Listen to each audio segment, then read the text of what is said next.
I'll take 5-7 minutes just to make you understand. Also, okay.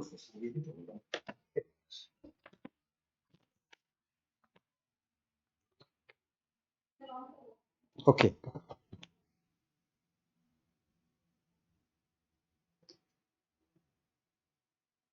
ये तो on है ना हेमा, ये ऑन ही है ना?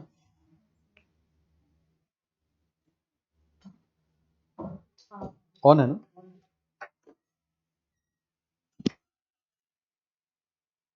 देखिए, तो थोड़ा सा मैं आप लोगों को ये भी सिखाता हूँ। कल मैंने कार्बोहाइड्रेट के स्ट्रक्चर सिखाए थे ना। देखिए, एक चीज और सीख लीजिए फटाफट। इम्यूनो एसिड एंड प्रोटीन्स, मैंने स्पेशली फॉर एंट्रेंस एग्जामिनेशन कभी कभी पूछ लेते हैं ट्राइपेप्टाइड ये सब कैसे बनता है। देखिए, इम्यूनो एसिड्स को हम लोग ये भी कहते हैं, जैसे कि लाइक CH, COOH, NH2R, है ना? कई बार इसको भी कहते हैं alpha amino carboxylic acid. How to say? Alpha amino carboxylic acid. तो ऐसा इसलिए कहते हैं कि कार्बोक्सिल कार्बन के बगल के कार्बन को क्या बोलते हैं बेटा? अल्फा। ठीक है, और अल्फा पे क्या आ गया? NH2। So you must say and you will कि amino acids can be said as alpha, क्या बोलते हैं बेटा? इम्यूनो, क्या बोलते हैं? Carboxylic acid. इसी को हम लोग जनरली क्या कह देते हैं? इसको हम लोग कह देते हैं इम्यूनो एसिड्स। ये क्लियर है? अब देखिए बेटा, आर मैंने लिखा है। अब जब एनसीईआरटी खोलेंगे ना तो धीरे धीरे एकदम आज ही जाकर के याद करने पे मत लग, बट आप जब खोलेंगे ना तो आपको 20 इम्यूनो एसिड्स का एक लिस्ट मिलेगा। उसमें धीरे धीरे करके 2-4 याद हो जाए, चूंकि अपने ट्रेंड दिख रहा है मुझे पिछले 3-4 साल से कि बायोमोलिक्यूल पॉलीमर ये सबसे ना जो टेबुलर फॉर्म के स्ट्रक्चर है वहां से निकाल के पूछते थे सिग्मा पाई कितने। अब सवाल है कि सिग्मा पाई तो हम जानते हैं केमिकल बॉन्डिंग में, तो स्ट्रक्चर का पता नहीं। तो कभी कभी अभी मेरा काम क्या है मैं बताता हूँ। देखिए, अगर बेटा RH है तो आपका फॉर्मूला क्या बनेगा? NH2CH2COH, और इसको नाम हम देते हैं ग्लाइसिन। क्या नाम देते हैं इसको बेटा? ग्लाइसिन।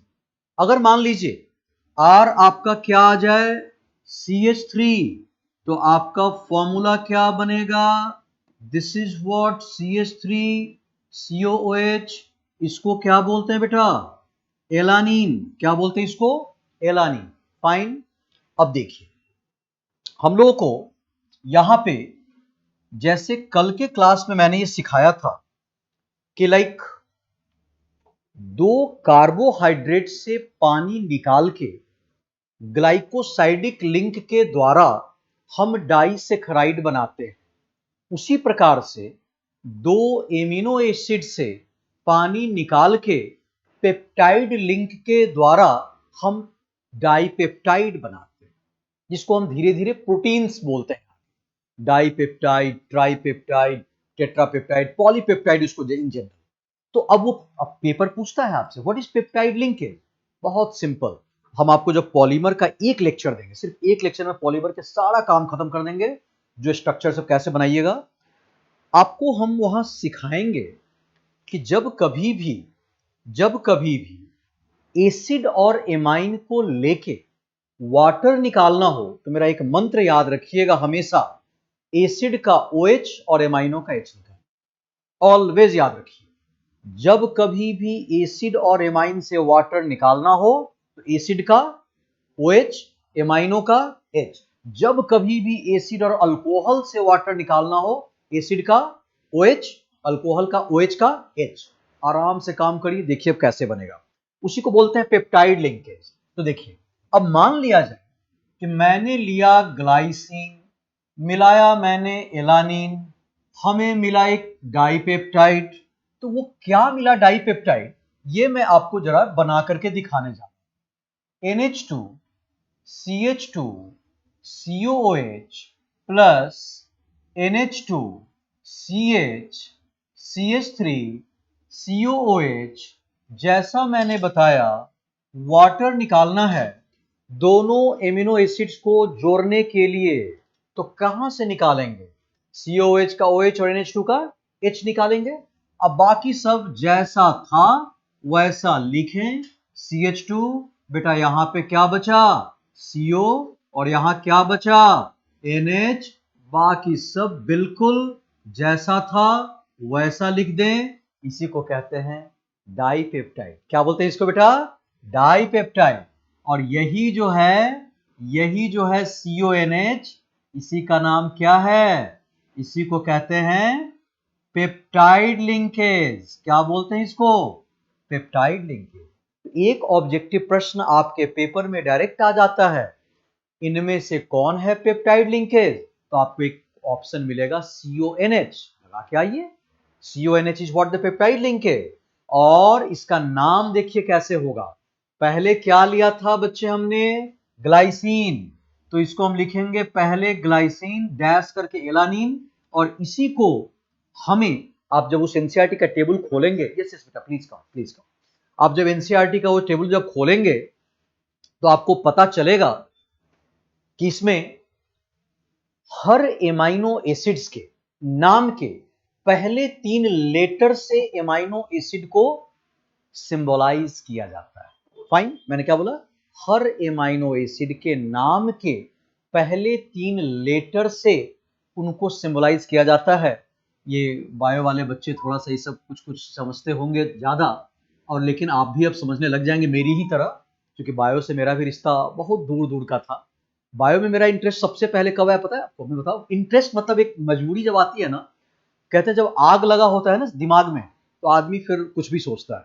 तो जब मैं आईएएस की तैयारी में जब इन्वॉल्व था, तो वहाँ तो अब तो आईएएस का पैटर्न काफ़ी बदल चुका, बट जब हम लोग थे तो उस समय प्रीलिम्स में एक सब्जेक्ट होता था ऑप्शनल 300 नंबर का, और 150 का हमारा होता था जनरल स्टडीज। तो उस जनरल स्टडीज के पेपर में 150 मतलब कहते दुनिया का सब कुछ पढ़ना हो, तो मॉडर्न इंडिया हो, एंशिएंट हो, मेडिवल हो, इंडियन कॉन्स्टिट्यूशन हो, इकोनॉमी हो, Indian economy, world economy, Indian geography, world geography, science का मतलब जनरल चीज सब था। उस समय हम जा करके, अब तो खैर वो भी शायद भूल गए, बहुत अच्छे से ही भूल गए। उस समय जाके हम, ये आप तो बेटर समझते हैं कि जैसे वो जो अपना ब्लड का क्या कोगुलेट कर, मतलब वो जो एग्लिमेटाइज करता है, ये सब किसका किससे कॉम्पेटिबिलिटी, जेनेटिक्स है, सब वहां पे फंडास क्लियर हुए, और वाकई लगा कि नहीं अगर मन से पढ़ा जाए तो इंटरेस्टिंग है। यस, तो उस समय जाकर के, वरना बायो से मेरा, क्योंकि बहुत सारा बॉटनी का तो नाम से बड़ा हॉरिबल होता है सर, तो उसमें तो नाम याद करना मुश्किल है, तो इसको याद रखिएगा ग्लाइएला। क्या बोलेंगे इसको? ग्लाइएला। सो कभी आपसे पूछे कोई कि ग्लाइसिन एलानिन को लेके क्या बनेगा डाइपेप्टाइड, तो नाम ग्लाइड। हाँ, ग्लाइसिन एलानिन बोल सकते हैं, बट बोलना चाहिए आपको ग्लाइड। लेकिन अब आपको मैं बताऊंगा, इसको नोट करने के बाद नीट आपसे, जेईई मेन आपसे भी पूछ लेगा, इवन सीबीएसई, जो कि आपके सिलेबस में है ना बायोमोलिक्यूल, हाँ, कि how many dipeptide can be form with glycine and alanine? Your answer would be 2। Your answer would be 2। मतलब ये जो ग्लाई एला बोला है ना मैंने, इसको उल्टा आप एला ग्लाई भी लिख सकते हैं। अब when you say Ala Gly, you have to write the structure in such a way कि पहले एला आए और बाद में क्या है? ग्लाई। आप समझ पाए मेरी बात? ठीक है, अंश देखिए पर जल्दी से बता दें आपको, थोड़ा लेट आए हैं, क्विक। ये थोड़ा केमिस्ट्री के अंदर एक बायो का मिश्रण है। तो देखिए, एमिनो एसिड्स, नॉर्मल बात, आपको जब हम ये पढ़ाएंगे फोर्थ वाला चैप्टर एनसीईआरटी पार्ट 2, जहाँ पे डायजोनियम सॉल्ट है में, वहाँ पे हम लोग एनिलीन पढ़ते हैं। तो इसके लिए हम एक पॉइंट अभी और आप सब बच्चों को बताएंगे, ज्यूटराइन। क्या बताएंगे इसको? ज्यूटराइन। दरअसल ऐसा कोई भी कंपाउंड जिसमें एसिड और बेस दोनों मौजूद हो ना अगर ग्रुप, तो वही ज्यूटराइन बनाने के लायक होता है। एसिड क्या करता है? H प्लस अपना माइग्रेट कर देता है बेस को, तो एसिड H प्लस डोनर होता है, बेस H प्लस क्या होता है? एक्सेप्टर होता है। तो ये यहाँ से माइग्रेट इसको कर देगा, यहाँ निगेटिव आ जाएगा, यहाँ पॉजिटिव आ जाएगा, और उसी स्ट्रक्चर को हम क्या बोलते हैं? Zwitterion. It's a very popular question as far as CBSE board examination is concern, कि how to represent the zwitterion structure of the amino acid, alpha amino acid, वो भी हम बताएंगे। बट आप देखिएगा ध्यान से अंश, ये अमीनो एसिड्स आर बदल बदल करके आपकी किताबों में मिलेंगे, एलानिन, ग्लाइसिन, फ्लाइनलाइन, सिस्टाइन, ऐसे करके आपको स्पार्टिक एसिड, ग्लूटामिक एसिड के बहुत सारे मिलेंगे। उनमें से 2 मैंने बताया आपको, H लेंगे तो ग्लाइसिन, मिथाइल लेंगे तो एलानिन, लगा दिया मैंने। और सिर्फ मैंने ये सिखाया अब तक कि इन दोनों को मिलाइए वाटर निकालने का एकमात्र फंडामेंटल है कि एसिड का OH और NH2 का H हटाएं, बस जोड़ दें साथ में, तो इसका OH हट गया तो बच गया CO, इसका H हट गया तो बच गया NH, और कल को स्पेशल क्वेश्चन आए व्हाट इज पेप्टाइड लिंक तो बोलेंगे CONH। क्या बोलेंगे आप? CONH। तो this is called peptide link and this is called dipeptide. क्या बोलेंगे इसको? डाइपेप्टाइड। 2 अमीनो एसिड लेकर के बनाएंगे तो डाइपेप्टाइड, 3 लेकर बनाएंगे तो ट्राइपेप्टाइड, 4 लेकर बनाएंगे टेट्रापेप्टाइड, ऐसे चलता है। और इसका नाम क्या? तो पहले ग्लाइसिन था, बाद में लानिन, तो नाम क्या बना? ग्लाइसिन। चले आगे, चले बेटा आगे देखिए। अब देखिए, तो अब एक बार पहले इसको हम बनाते हैं, एलाग्लाई भी बना देते हैं और तब एक सवाल देंगे आप, ठीक है? देखिए, अब जो है हमारा, एक बार अभी हमने ग्लाई लिया था ना, अब एला लेते हैं। अब इससे मान लीजिए कि NH2, अभी आप आराम से बना लीजिए बेटा, ये CH3, ये बेटा हो गया COH, ये हो गया बेटा NH2, ये हो गया बेटा CH2, ये बेटा हो गया COH। और देखिए बेटा, यहां से वाटर निकाल दीजिए और जैसा मैंने सिखाया, ध्यान दिया जाए, ये एडिटिव, यहाँ पे क्या आ गया CO, ये क्या आ गया NH, ये क्या आ गया CH2, ये क्या आ गया COH, और इसका नाम जानते हैं क्या लिखेंगे?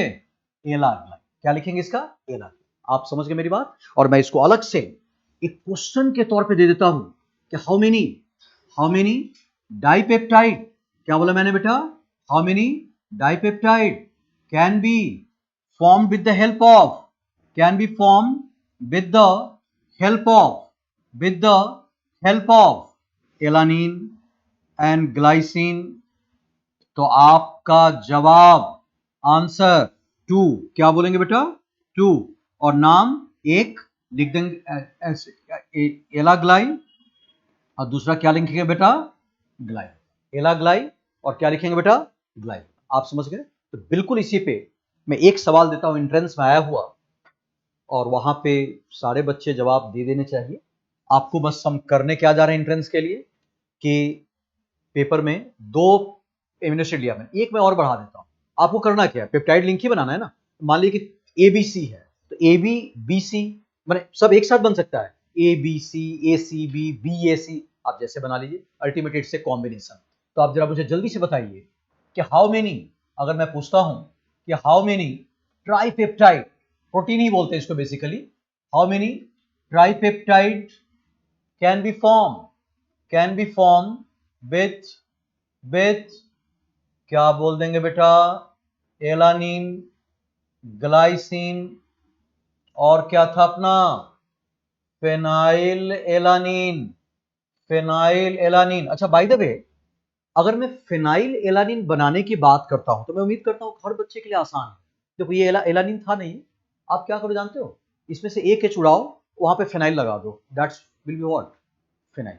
तो धीरे धीरे ऑर्गेनिक स्ट्रक्चर जो है, यहाँ पे एक H हटा दो, वहां फिनाइल लगा दो, बेंजीन का रिंग, एक H हटा के, और उसी का नाम क्या बन जाएगा? Phenyl alanine. समझ के? खैर, स्ट्रक्चर नहीं बनाना है हमें। बताओ आप बच्चे, सारे बच्चे बताओ, कितने बनेंगे बेटा ट्राइपेप्टाइड, प्रोटीन जिसको बोलते हैं? How many? 9 बनेंगे, ठीक है।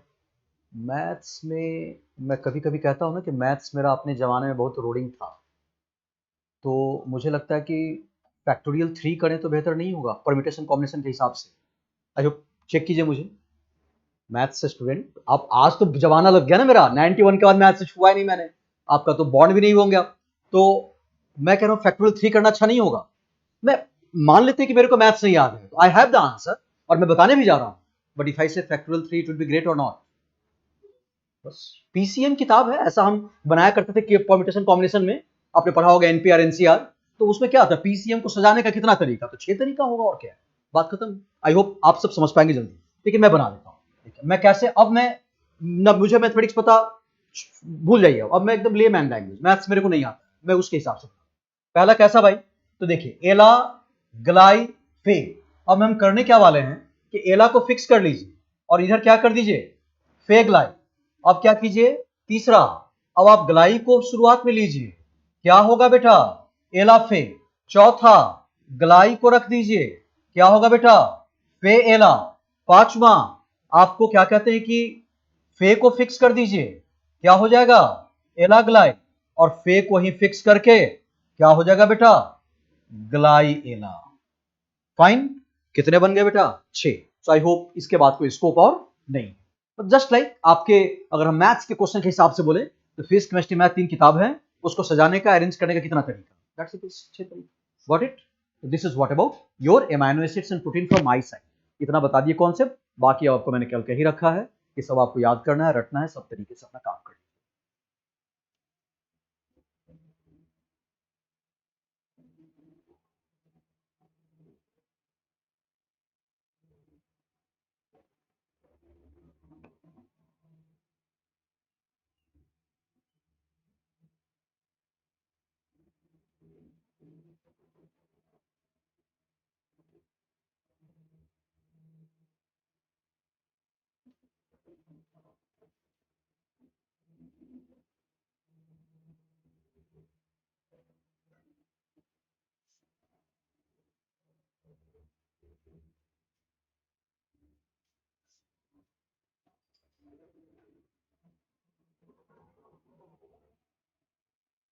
और जरा ज्यूटेरायन स्ट्रक्चर भी बना ही लेते हैं हम लोग, जब इतना किए हैं तो एक ज्यूटेरायन स्ट्रक्चर भी बना लेते हैं, पेपर में आता है चूंकि, आप इसको नोट डाउन करें।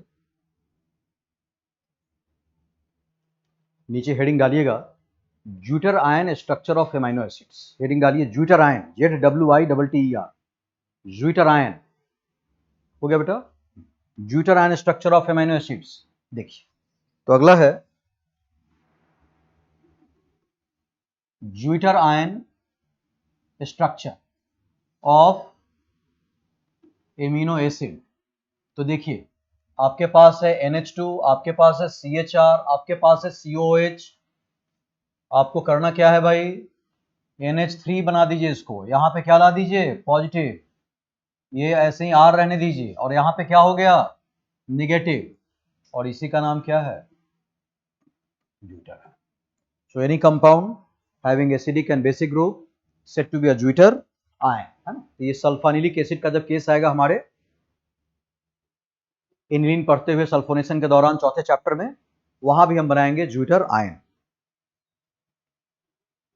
चलिए अब जरा एक यूनिक चीज, अभिषेक मुझे बार बार याद दिलाते हैं, मेरे और मुझे याद अब पहले से याद है, इसलिए मैं उसको स्टार्ट लेता हूँ, और वो हमें अपने आप में बहुत जरूरत पड़ेगा आपके एंट्रेंस के अंदर खासकर, और CBSE में भी। इनफैक्ट अगर पी ब्लॉक की चर्चा करें तो पी ब्लॉक वगैरह में क्या होता है, इनऑर्गेनिक में तुम देखोगे कि तुम्हें कभी कभी तुम मार महसूस करना क्वेश्चन बनाते हुए कि तुमको मान लो कि प्रॉपर्टीज पता है, ठीक है, पीरियोडिसिटी जानकारी है, पर तुमको यही नहीं अंदाज मिलता है कि सर एलिमेंट है कहाँ पे, तुम मिस कर जाते हो। तो उसके लिए तुमको पता होना चाहिए कि लोकेशन क्या है, लोकेशन जानोगे, और खासकर फॉर द रिप्रेजेंटेटिव ब्लॉक, वो किसको बोलते हैं, s block and P block, they are very important at all the level. तो चलो अब उस पर ऊपर जरा हम काम करें, तो उस पर जरा सा जो भी हम काम करेंगे, अब उसको थोड़ा आप लोग कलेक्शन स्टार्ट कीजिएगा, मेरे साथ साथ लिखिएगा, क्योंकि इस केस में आप साथ साथ लिखते जाएं और अपने आप हम समझा देंगे लास्ट में। मैं भी लिखता हूँ, आप ही लिखिए। देखिए सबसे पहले है, चलिए हम इस ब्लॉक से स्टार्ट लेते हैं, इस ब्लॉक और ग्रुप 1। और अभी हम कोई हाइड्रोजन का टॉपिक नहीं पढ़ाने जा रहे हैं। हाइड्रोजन का जब टॉपिक पढ़ना होता है तो एक अपने आप में एक टॉपिक रहता है कि हाइड्रोजन कहाँ है पीरियोडिक टेबल, वो नहीं, हम जनरल बात करें जो पीरियोडिक टेबल में हमेशा हाइड्रोजन हमें ग्रुप 1 में दिखता है। तो देखिए बहुत इंटरेस्टिंग होगा, hydrogen lithium, sodium potassium, rubidium caesium, francium. इसमें ऐसा है एलिमेंट, हेमा ये दरवाजा खोल दीजिए, वो डस्ट लग रहा है।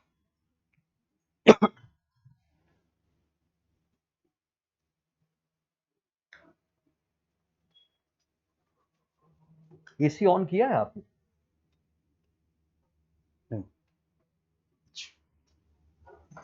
डस्ट लग रहा है। यस बेटा प्लीज। सर वो फॉर्मूला में मतलब अच्छा अच्छा ठीक है ठीक है ठीक है, ओके ओके ओके।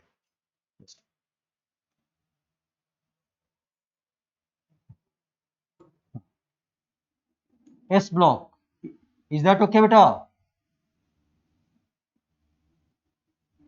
हाँ जी sir. Okay, hydrogen lithium, sodium potassium, rubidium caesium, francium. Yes what I was asking, any element जिसका नाम लिखने का हो सकता है, सब जानते हैं आप लोग, जानते ही होंगे। सीजियम, सीजियम के बारे में खास बात है, said to be the most electropositive. Caesium is considered the most electropositive, क्योंकि फ्रांस में रेडियो एक्टिव कैटेगरी में चला जाता है। इसका नाम भी जानते होंगे, क्या होता है ये? रुबेडियम। क्या होता है बेटा? रुबेडियम। और मैं लिख ही देता हूं इसका भी नाम, क्योंकि बाकी आप जानते हैं। फ्रांसियम।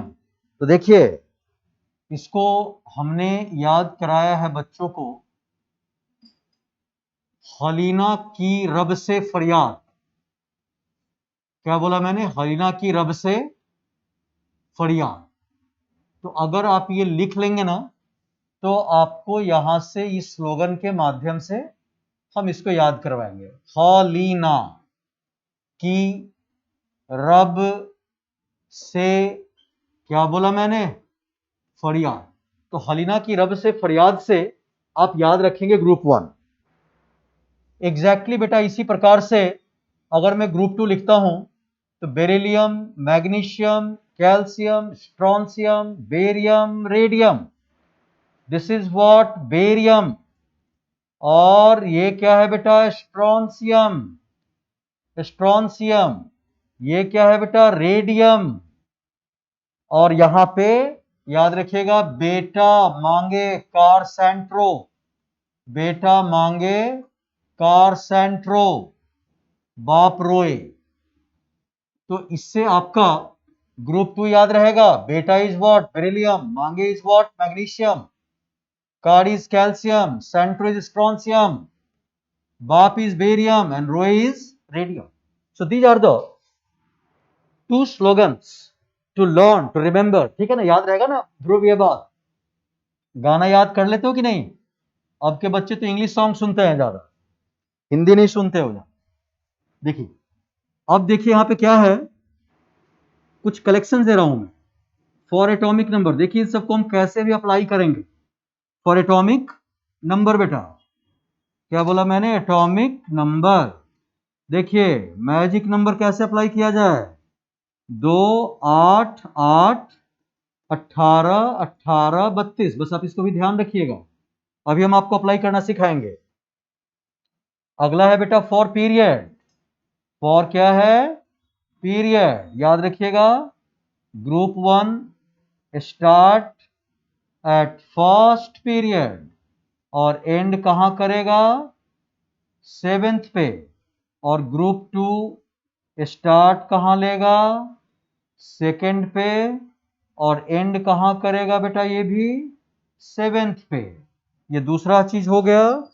और अगला एक चीज मैं बता दूं कि ग्रुप नंबर, अगर मैं कहूं आपसे ग्रुप नंबर, तो आप बोलिएगा वैलेंस इलेक्ट्रॉन के बराबर। On the last point, general outer electronic configuration. What is this? NS1 to 2। बेटा पहला कॉम्बिनेशन NS1 किसके लिए? ग्रुप 1। दूसरा कॉम्बिनेशन NS2 किसके लिए? ग्रुप 2। और याद रहे कि यहां पे N क्या है? यहां पे N क्या है बेटा? Where N is what? The nth period. मतलब पीरियड निकलते ही हम लोग कॉन्फ़िगरेशन, पहले आप इस कलेक्शन को आराम से नोट कर लीजिए, कूल माइंड से सिखाएंगे।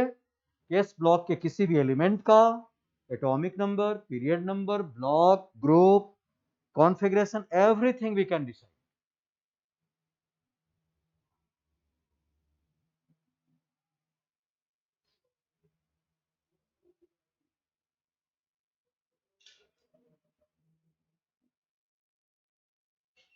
भाई बच्चे पढ़ो जरा, मेहनत करके। ऑफलाइन होगा, मैं बता दूं, ऑफलाइन होगा, ये नोट कर लेना।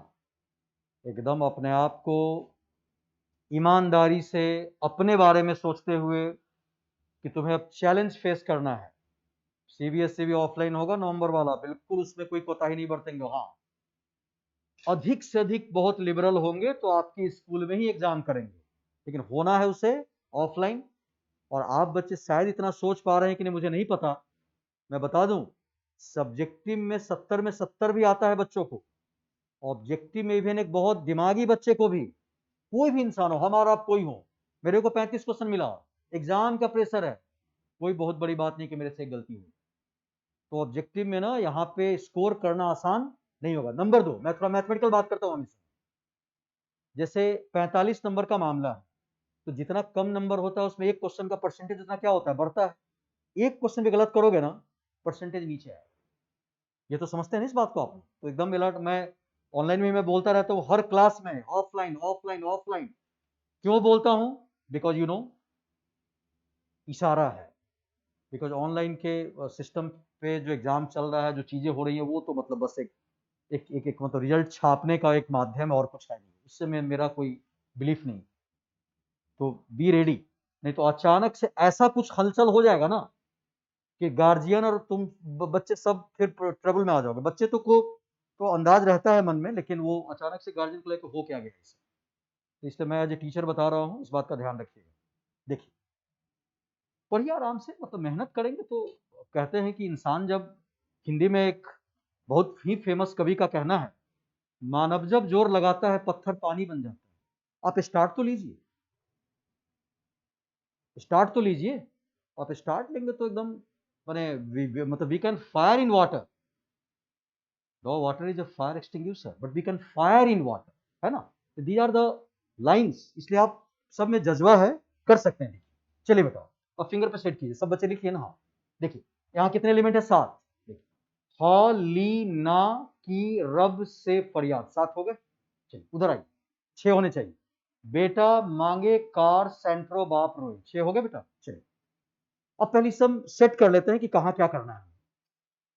हलीना की रब से फरियाद में फर्स्ट से स्टार्ट है, तो किसी का काउंटिंग में नंबर चौथे पे आता है, चौथा पीरियड, और लिख दो एन का वैल्यू 4, खत्म।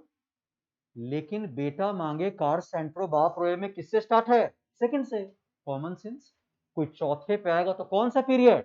पांचवा पीरियड। उसका एन क्या हो जाएगा? 5। फिनिश्ड। और करना ही क्या है? हलीना की रब से फरियाद ग्रुप 1 का स्लोगन, और यहां क्या लिखा मैंने? Group number is valence electron. तो भाई हलीना की रब से फरियाद अगर ग्रुप 1 का है, तो उसके अंदर आए हुए सभी एलिमेंट के वैलेंस इलेक्ट्रॉन कितने होंगे? एक। आंसर क्या बना? NS1। और एन कौन बताएगा? पीरियड, मैंने बता दिया तरीका उसका भी। 4 है तो 4S1, 5 है तो 5S1। ये काम खत्म, फिनिश्ड। ये भी खत्म, ये भी खत्म। अब एटॉमिक नंबर कैसे ऐड करेंगे, ये टेक्निक सीखिए। ये जो मैंने मैजिक नंबर दिया है, ये पूरे 7 पीरियड के, और ग्रुप 1 में 7। सिर्फ आपसे हम ये चाहेंगे कि आप बच्चे मुझे हर ग्रुप का, एस और पी ब्लॉक के हर ग्रुप का पहला एलिमेंट का एटॉमिक नंबर आप बताओ, और दूसरे के लिए हम ये काम स्टार्ट कर देंगे। तो अगर हम पहले हाइड्रोजन को डिमांड है कि आप बताओगे, दुनिया जानती है हाइड्रोजन क्या होता है, 1, जो केमिस्ट्री पढ़ते हैं, और वहां के बाद इस मैजिक नंबर को ऐड करते जाओ और आंसर आता जाएगा। ऐड करो, 1 + 2 कितना? 3। बोल दो लिथियम 3, 3 + अभी आप मान लो अचानक मैंने पूछा तुमसे रुबिडियम, क्या पूछा मैंने? रुबिडियम। देखो हलीना की रब 5वें पे आया, हाइड्रोजन 1 + 2 3 +8 11 +8 19 +18 37, रुबिडियम 37, खत्म। समझ गए मेरी बात? तो इस पे तुम अब आप चेक कर सकते हो कि तुम एस ब्लॉक के किसी भी एलिमेंट का एनी टाइम उसका पीरियड, उसका ग्रुप, उसका वैलेंस इलेक्ट्रॉन, उसका एन वैल्यू, उसका कॉन्फ़िगरेशन, हर कुछ बता सकते। S block is okay. मैं एक दो करके दिखाता हूँ, इसको हटा दें। अब मान लीजिए, अब अप्लाई कीजिए। चलिए बेटा अप्लाई करते हैं। सपोज मैंने लिया रुबिडियम। अब एक बात तो घर जाके आज याद करोगे ही ना, आपकी हलीना की रब से फरियाद सर ने बोला एस ब्लॉक के ग्रुप 1 का स्लोगन है। स्टार्ट। हलीना की रब कितने पे आया? 5वें पे। तो सबसे पहले इसको क्या मेंशन करो? S block. क्या मेंशन करो ये बेटा? S block. फिर क्या मेंशन करो? 1। 5वें का मतलब कौन सा पीरियड? बोलते जाइए, 5th पीरियड। और एस ब्लॉक का ग्रुप नंबर ही उसका क्या होता है? Valence electron. पीरियड 5th का मतलब एन कितना आ गया? 5। और 5 और 1 पता होने से क्या आ गया? 5s1। तो बचा ही क्या? एटॉमिक नंबर ही बचा ना। सर ने बोला पहला हाइड्रोजन आपको खुद बताना है, 1 + 2 3 + 8 11 + 8 19 + 18 37। तो आंसर इज व्हाट? 37। अब बचता ही क्या? एक एलिमेंट के बारे में इतनी सारी बात का जवाब अगर आ जाए, तो हम तो फिर तो सब कुछ जान गए ना। हमें तो पहले लोकेशन चाहिए, बट हमने तो सब बता दिया आपको। तो आप इस पे कर लीजिए काम। आप मान लीजिए मैंने आपको दे दिया अगर स्ट्रोंशियम, क्या दे दिया मैंने बेटा? स्ट्रोंशियम। अब बोलिए, बेटा मांगे कार सेंट्रो कितने पे आया? चौथे पे। लेकिन स्मार्टली सर ने बोला सेकेंड ग्रुप का है, सेकेंड पीरियड से स्टार्ट, तो चौथे पे आने का मतलब कौन सा पीरियड? 5th period. और ऊपर लिख दीजिए पहले इस ब्लॉक, स्लोगन उसी का है। उसके बाद लिख दीजिए ग्रुप 2, और ये देखते ही V कितना 2, N कितना 5, आंसर क्या 5s2 atomic number. Now be careful. अब यहाँ पे थोड़ा सा मैं जरा बता रहा हूँ, ध्यान दीजिएगा। बेरिलियम तो आप बताओगे, तो मैंने कहा ये डिमांड है मेरा। बेरिलियम क्या होता है 4, 1 से 10 तो एक 9th का बच्चा भी जानने लगता है, तो बेरिलियम 4 आना चौथे पे। अब मैग्नीशियम के लिए भी याद रखना, सर ने बोला था 2 8 8, अब वो किसने के लिए था 7वें पीरियड के लिए, एक को हटा दो 8 से स्टार्ट करो। ये इतना तो कॉमन सेंस बनाओगे ना आप कि जो वो 7वें पीरियड का मैजिक नंबर था और यहाँ पे सेकंड से स्टार्ट किया, एक हटा दो आप, बोलो तो कितना हो जाएगा 4 + 8 12, 12 + 8 20, 20 + 18 38। तो आई होप, मैं उम्मीद करता हूं आप समझ गए हो कि इस ब्लॉक के किसी भी एलिमेंट का ये बात बताने में अब आपको तकलीफ नहीं होगी। Now we move forward p block. अब किस पे मूव करें, पी ब्लॉक।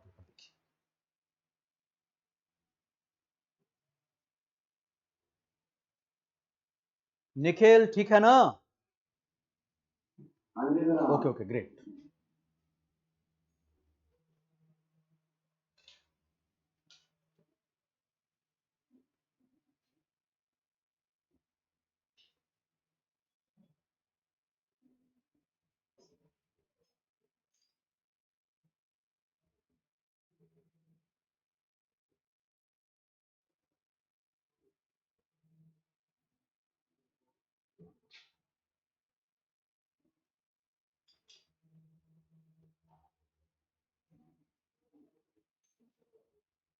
देखिए अब है बेटा पी ब्लॉक, साथ साथ लिखते रहिएगा। पी ब्लॉक में चूंकि ज्यादा ग्रुप्स हैं, ये है बेटा पी ब्लॉक। आपको पता है पी में 6 इलेक्ट्रॉन होता है ना, पी में सब सेल में कितने इलेक्ट्रॉन होते हैं 6, दैट्स देयर आर 6 ग्रुप। तो देखिए ये क्या लिखा मैंने, group 13, boron, aluminium, gallium, indium, thallium. इसमें टीएल को क्या बोलते हैं, थैलियम। आईएन को क्या बोलते हैं, इंडियम। जीए को क्या बोलते हैं, गैलियम। और बाकी तो दोनों आप जानते ही हैं, तो इसको याद रखिएगा। ब्रिंग आलू गाजर इन थैली, ब्रिंग आलू गाजर इन किसमें, थैली। ब्रिंग क्या था, बोरोन। आलू क्या है, एल्युमिनियम। गाजर क्या है, गैलियम। इन क्या है, इंडियम। थैली क्या है, थैलियम। इसी प्रकार से group 14, carbon, silicon, germanium, tin, lead. Sn is what, tin. G is what, germanium. SI तो आप जानते ही। और Pb इज व्हाट, लेड, जानते हो आप। एंड द स्लोगन इज चमेली से गीत सुनेगी पब्लिक, चमेली से गीत सुनेगी पब्लिक। गीत मतलब होता है गाना, song. Chameli is the name of girl. Chameli से गीत इज व्हाट, जर्मेनियम। सुनेगी what, tin. Public is what, lead. So carbon, silicon, germanium, tin, lead. अगर मैं कहूं आपसे ग्रुप 15, जहां पे nitrogen, phosphorus, arsenic, antimony, bismuth, what is this, antimony, antimony है ना। This is what, bismuth. And this is what, arsenic. और यहां पे क्या है बेटा, Nana Patekar. A character, a person in the film industry, Nana Patekar Asrani, again in the film industry, Nana Patekar Asrani. Sab Bindas, Bindas was very popular. So Nana is what, nitrogen. Patekar is what, phosphorus. Asrani is what, arsenic. Sab is what, antimony. Bindas is what, bismuth. तो नाना पाटेकर असरानी सब, असरानी जानते हो group कौन है, नहीं जानते हो? असरानी हम माने पहले जमाने के, और मैंने उसी लहजे में बोला है कि वो बोले भी थे उस पिक्चर में, हम अंग्रेज के जमाने के जेलर हैं। याद सुना होगा आपने, पिक्चर देखा होगा। शोले इज ए पिक्चर जहां हर जनरेशन एक बार देखता है। तो उसमें आप देखिएगा जो जेलर का रोल प्ले किया वो कौन है, असरानी। कॉमेडियन थे उस समय के।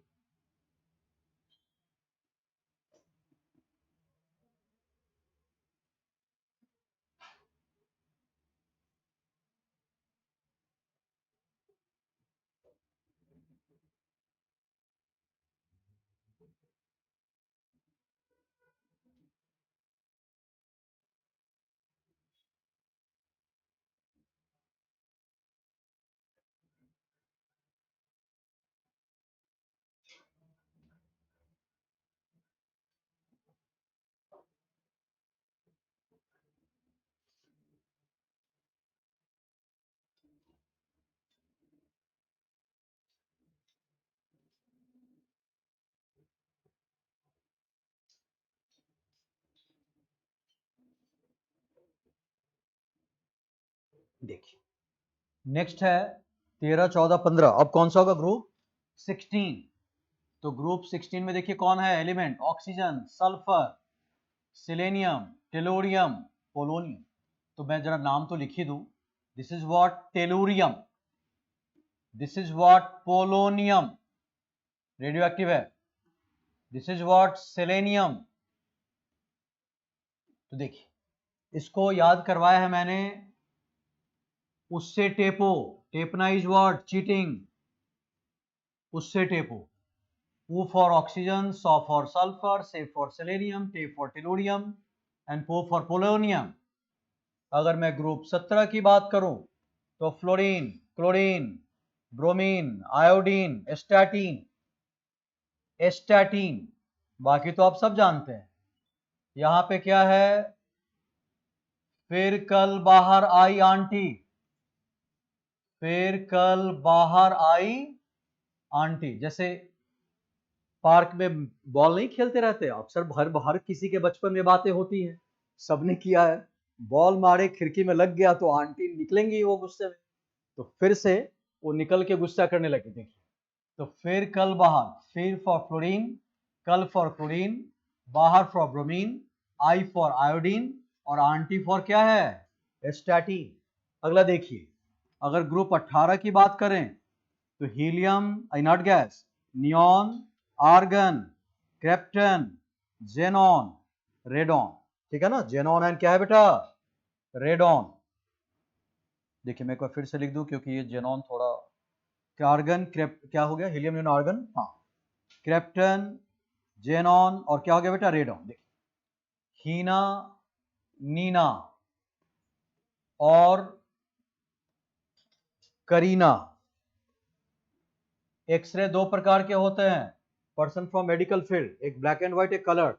कलर्ड एक्सरे टफ होता है, मतलब इसमें उस पर्टिकुलर एक्सरे की जो आवश्यकता पड़ती है, मैं टर्म भूल रहा हूँ अभी, वो जैसे जब अल्ट्रासाउंड से कोई चीज डिटेक्ट जब नहीं हो पाता है ना, तो फिर उस फेज में जाना होता है जहाँ पे वेंस में कुछ डाई इंजेक्ट करके, मतलब थोड़ा सा कुछ मेडिसिन इंजेक्ट करके, और तब उसको आधे आधे घंटे पे ना कलर फिल्म लिए जाते हैं कुछ कुछ देर पे, तब जाके वो क्लियर कर देता है उस वेंस में कहीं कोई रुकावट तो नहीं है। तो कई बार अल्ट्रासाउंड का भी अपना लिमिटेशन से वो डिटेक्ट नहीं कर पाता। तो हीना, नीना और करीना के एक्सरे रंगीन। तो देखिए यहाँ पे क्या हो गया? Heena for helium, Neena for neon और for argon, Kareena for krypton और एक्सरे। के को भूल जाना है, के मैंने स्लोगन बनाने के लिए लिखा है। X-ray for xenon, X-ray for क्या है बेटा? जेनॉन। और अपना क्रेप्टन हो गया, जेनॉन हो गया, रंगीन फॉर क्या है? रेडॉन। ये हो गया आपका मतलब कि सारा नाम का काम। मैंने इस स्लोगन के माध्यम से हम आपके पी ब्लॉक के सभी ग्रुप का नाम याद रखना सिखा रहे हैं। अब हम इनके बाकी के चीज, द मेन पॉइंट जिसके लिए हम क्लास टेकअप कर रहे हैं, उसका लोकेशन, उसका ग्रुप, उसका पीरियड, उसका वैलेंस इलेक्ट्रॉन, उसका कॉन्फ़िगरेशन, उसका एटॉमिक नंबर, ये सब कैसे आएगा उनके सीखने के। अब वो उनका कलेक्शन कैसे अप्लाई करना है।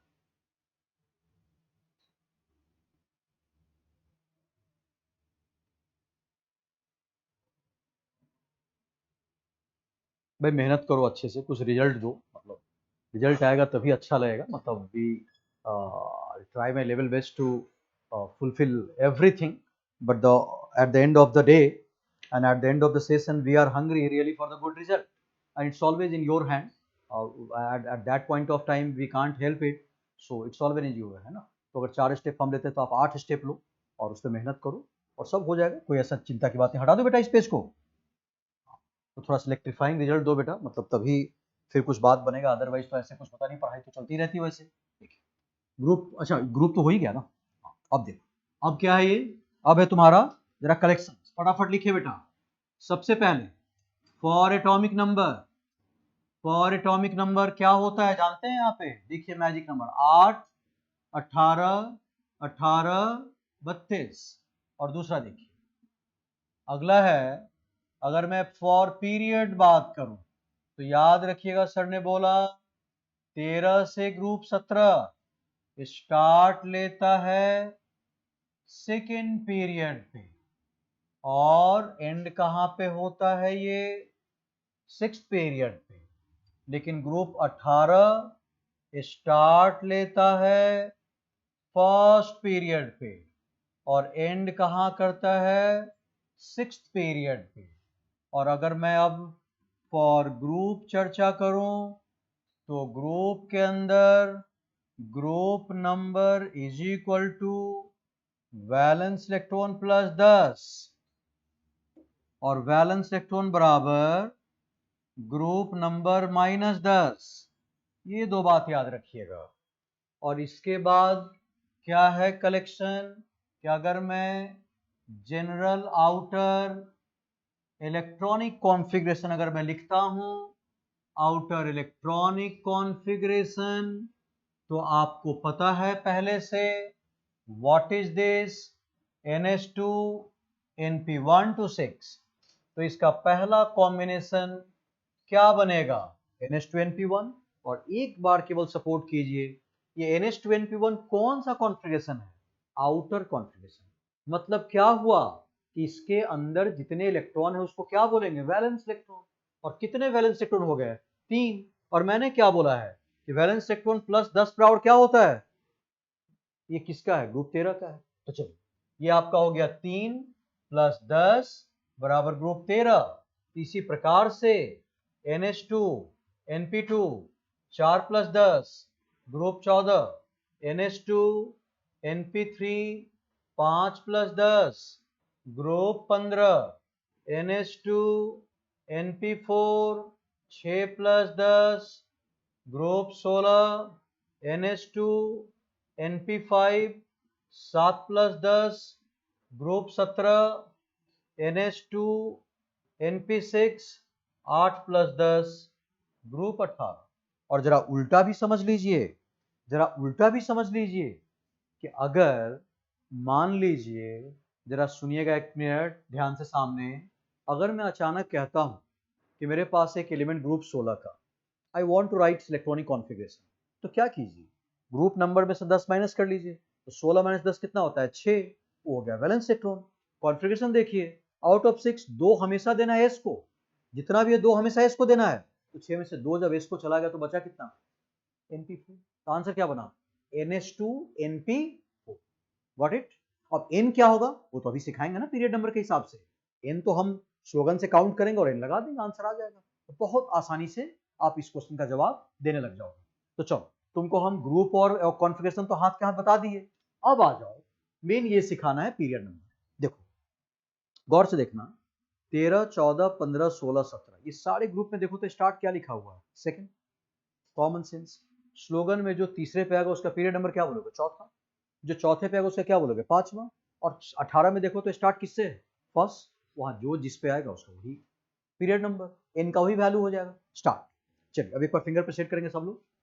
ब्रिंग आलू गाजर इन थैली, 5 हो गए, हो गए 5। आगे चमेली से गीत सुनेगी पब्लिक, 5 हो गए, हो गए। आगे नाना पाटेकर असरानी सब बिंदास, 5 हो गए, हो गए। फिर आइए ऊ सौ से टेपो, 5 हो गए। आगे चलिए फिर कल बाहर आई आंटी, 5 हो गए। आगे चलिए अब 6 आएगा, उसमें के को भूल जाना है, के को मत लाइएगा।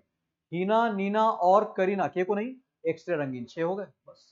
इससे आपका पीरियड नंबर सेट हो जाएगा। और मैजिक नंबर जो है उसका सुन लीजिए ध्यान से, यहाँ मेजोरिटी क्या है सेकंड से 6, तो हमने मैजिक नंबर बनाया भी किस हिसाब से सेकंड से 6। तो पी ब्लॉक का हर ग्रुप को आप सेकंड का स्टार्टिंग मानेंगे। और मैंने क्या डिमांड किया है कि हर ग्रुप का पहला एलिमेंट जो सेकंड पीरियड में आप बताएंगे एटॉमिक नंबर, अब बाकियों के लिए मैजिक नंबर ऐड करते जाइएगा, आंसर आता है।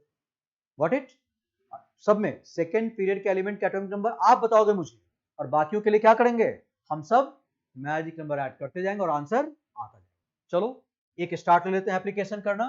तो पहला एप्लीकेशन देखो मैं कर रहा हूं, मान लो मैंने किस पे लिया 10। अब रैंडम 10 बड़ा इंपॉर्टेंट है, पेपर में कई बार आया हुआ है। 10 ले लिया मैंने। अब देखो कितना सिंपल है तुम्हारे लिए, विद इन 20 सेकंड 30 सेकंड तुम सारा आंसर कर दोगे। हाँ आज जाके एक बात याद करना कि चमेली से गीत सुनेगी, सुनेगी इज व्हाट टीम, ग्रुप 14 का स्लोगन कितने पे आया चौथे पे, कौन सा पीरियड पांचवा।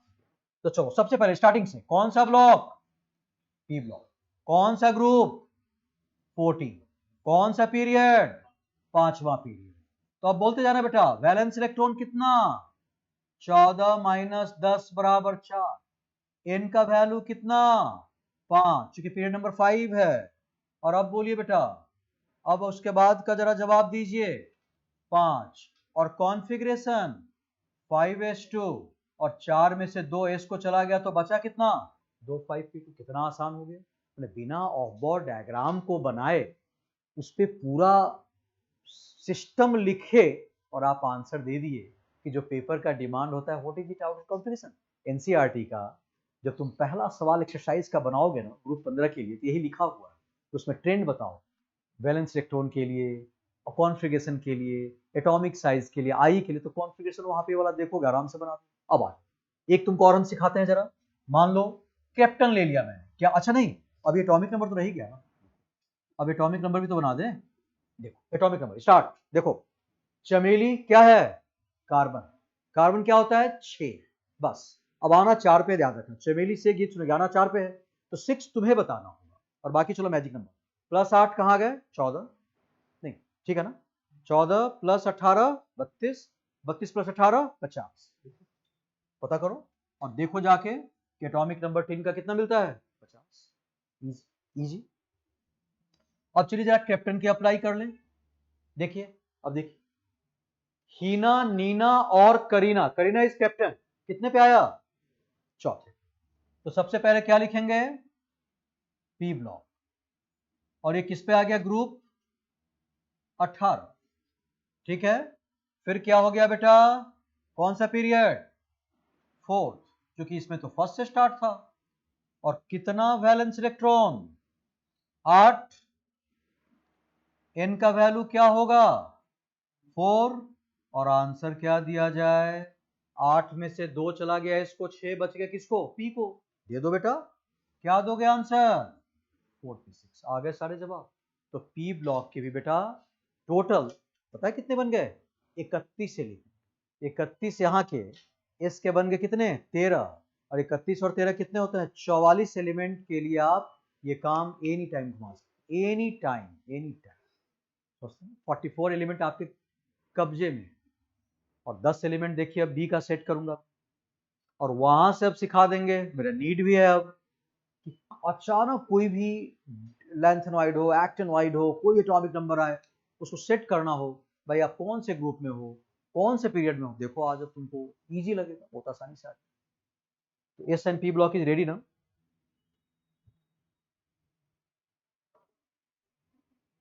सो दिस इज कॉल्ड रिप्रेजेंटेटिव, क्या बोलते हैं इसको representative. S and P block को कहते हैं हम लोग रिप्रेजेंटेटिव ब्लॉक, क्या बोलते हैं इसे रिप्रेजेंटेटिव।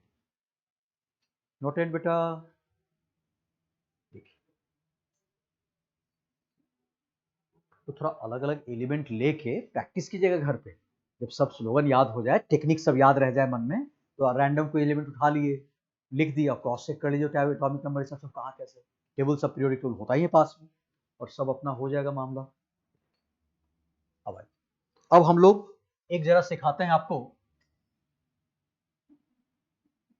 डी ब्लॉक का फर्स्ट रो, क्या सिखाना है हमें डी ब्लॉक का फर्स्ट रो। फर्स्ट रो होता है डी ब्लॉक का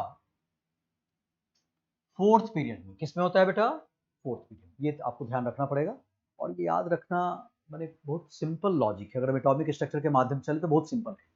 तो आप इसको 4th पीरियड, इसको याद रखिएगा 3D सीरीज बोलते हैं, ये भी थोड़ा याद ही रखिएगा, क्यों बोलते हैं सब समझा देंगे हम आपको। और इसके एलिमेंट कितने होते हैं बेटा 10, कितने होते हैं 10। तो पहले हम ये बात आपको बता लें कि जरा हम एक जो दो ब्लॉक जो मैंने तैयार किया है इसको जोड़ता कौन है, ये जो दो जो इमारत है इसको कौन जोड़ता है डी ही जोड़ता है ना बेटा। पढ़ाते हुए मैं बताऊंगा भी ये बात कि why d block element is said to be transition element. Why transition, transition मतलब क्या होता है दोनों के बीच में, बिकॉज और ये मतलब कि but it occupies the large middle section of the periodic table.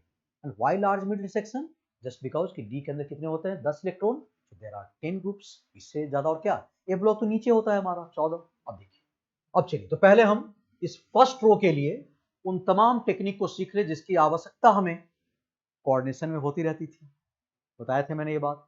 और अदरवाइज तो इसकी आवश्यकता है ही आपको। तो देखिए, तो यहाँ पे मैंने शायद आपसे शेयर किया था कोऑर्डिनेशन में कि स्कूटर, टीवी, कार, मांगो, फेको, निकोजन।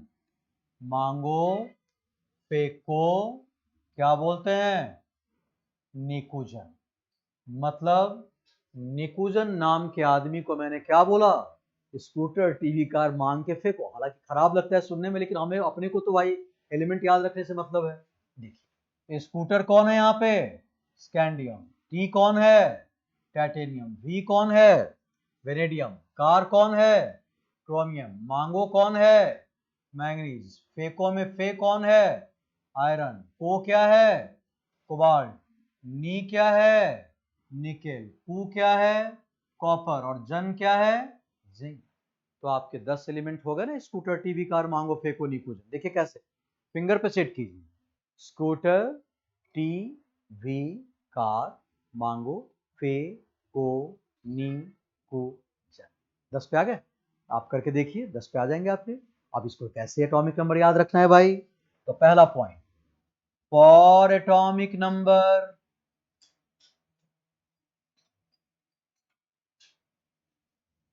क्या होगा?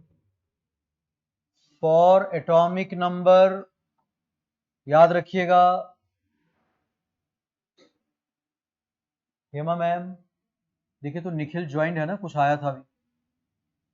फ्रॉम 21 टू 30 याद रखिएगा। एटॉमिक नंबर कहां से कहां तक है? 21 से 30 तक।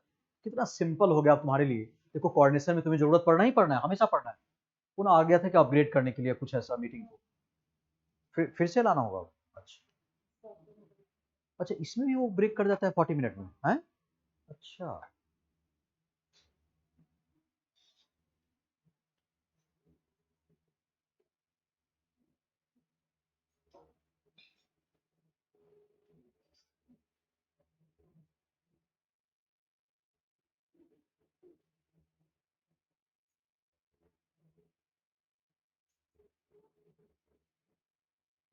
मनोहर जी आ रहा है क्लास के लिए? 12 बजे से है ना उनका? और इसका क्या करूं मैं? ये यहाँ पे, यहाँ, अच्छा यहाँ, फ्रॉम 2130 है ना? तो देखिए क्या बोलेंगे अब? अचानक तो पूछा मैंगनीज क्या है भाई? स्कूटर, टीवी, कार, मांगो। कितने पे है? 5वें पे। तो एक स्टार्ट 21 पे, तो पांचवा क्या होगा? 25। 10वां क्या होगा? 30। 9th क्या होगा? 29। तो ये तो बड़ा मेन एलिमेंट है, कोऑर्डिनेशन में आपने देखा होगा इस बात को। चलिए, एटॉमिक नंबर सबका पता हो गया। अब आ जाइए पीरियड। ये तो मैंने पहले ही लिख दिया कि स्कूटर, टीवी, कार, मांगो, फेको, निकोजन का पीरियड क्या है बेटा? 4th। तो पहले ही पता है। अब देखिए ग्रुप, और इसकी आवश्यकता अभी जब डी ब्लॉक हम पढ़ाएंगे ना, इस पार्ट से हम पहले ही फ्री रहेंगे, सीधे काम की बातें स्टार्ट हो जाएंगी। ये पार्ट हम आज ही आपका सब जो करना है सब करा देते हैं। देखिए ग्रुप, ग्रुप यहां पे होता है digit some of atomic number. Group क्या होगा? Digit some of atomic number. लेकिन याद रखना ये बात, नॉट अप्लाइड ऑन जिंक। याद रखिएगा केवल। अच्छा, एक बात मैं आपको और सिखा दूं यहाँ पे, क्या क्या हो गया? एटॉमिक नंबर हो ही गया, पीरियड हो ही गया, ग्रुप हो ही गया। अब क्या बचा? Outer configuration. हाँ, तो जरा एक बात और सीख लीजिए। अब है आपका आउटर इलेक्ट्रॉनिक कॉन्फ़िगरेशन। उनको ये देखिए, हमेशा याद रखिएगा 3D 4S। बस आपको बस यही मन में रखना है, 3D 4S। क्या रखेंगे मन में? 3D 4S बस। अब इसका टेक्निक क्या है भाई? तो देखिए टेक्निक ये है कि मान ले कि एटॉमिक नंबर कुछ आया 25, तो जानते हैं क्या करना है? पहला डिजिट एस को और दूसरा किसको? डी को देना। अब बनाइए 25 का क्या हो जाएगा? तो क्या आंसर बना? 3D5 4S2। तो एनी टाइम आप लिख सकते हो। लेकिन अगेन ये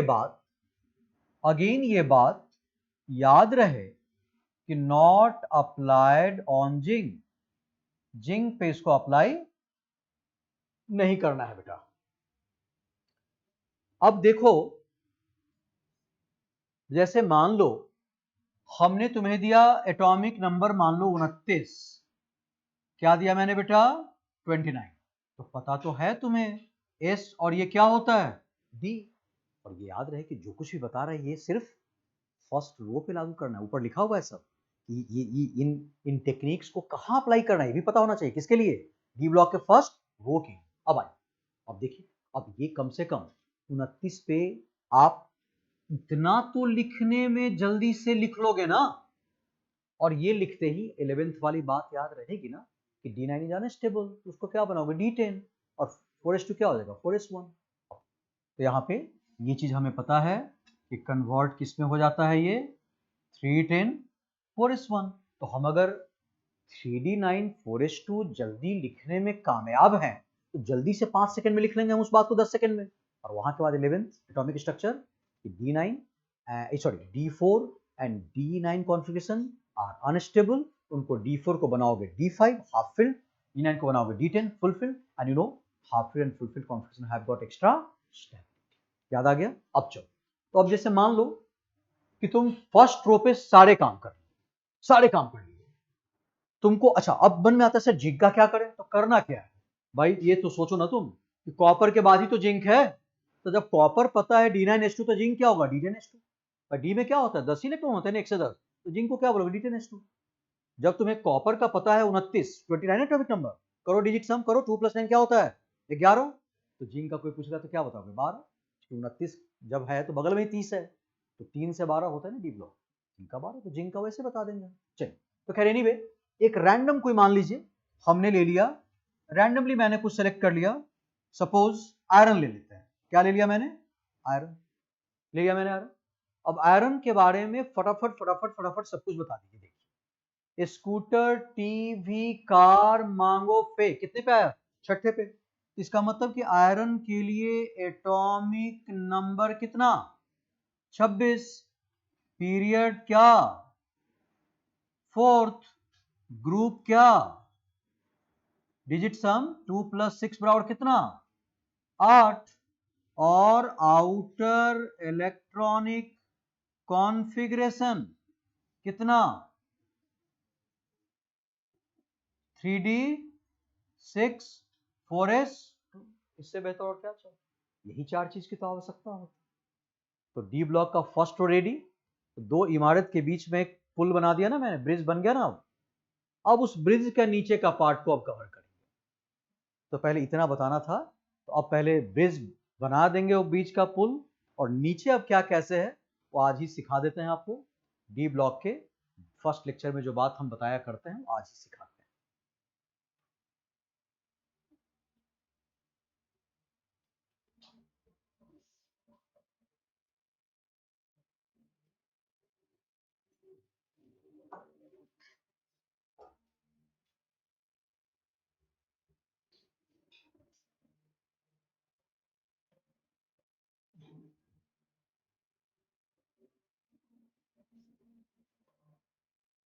अब देखो, अब तुम लोग जैसे जो हम डेमोन्स्ट्रेट करेंगे, उस डेमोन्स्ट्रेशन को तुम लोग कभी भी अपने ऐसे इमेजिन करना तुम एग्जाम में हो, तुमको कोई आवश्यकता पड़ गई, तो छोटे से स्पेस में तुमको तुरंत बनाने आना चाहिए, और उसको तुम बना के कहीं पर रख लेते हो रफ शीट पे, तो मैंने एक जगह जैसे नौबत आया बना के रख लिए, तो उसको इरेज काटना मत, उसमें तुमको काम आएगा। कैसे काम आएगा देखो, अब जैसे पहले तो हम बना देते हैं, उसके बाद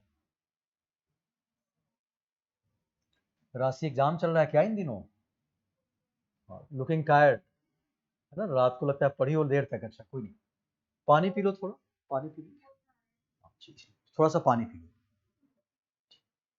अब देखो, जैसे हम मान लो, पहले ग्रुप हम बाद में लिखेंगे, पहले मैं सजा लेता हूं। अब देखो, तुमको ये चीज बहुत क्विकली बनाने आना चाहिए।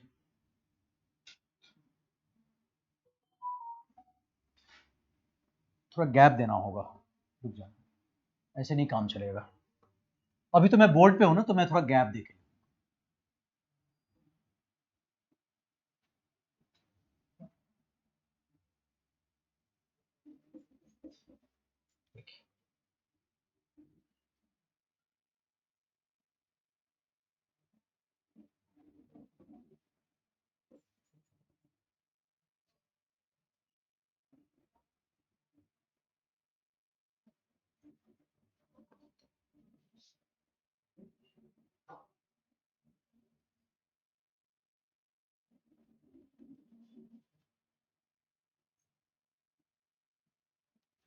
यही सिखाए थे अभी हम।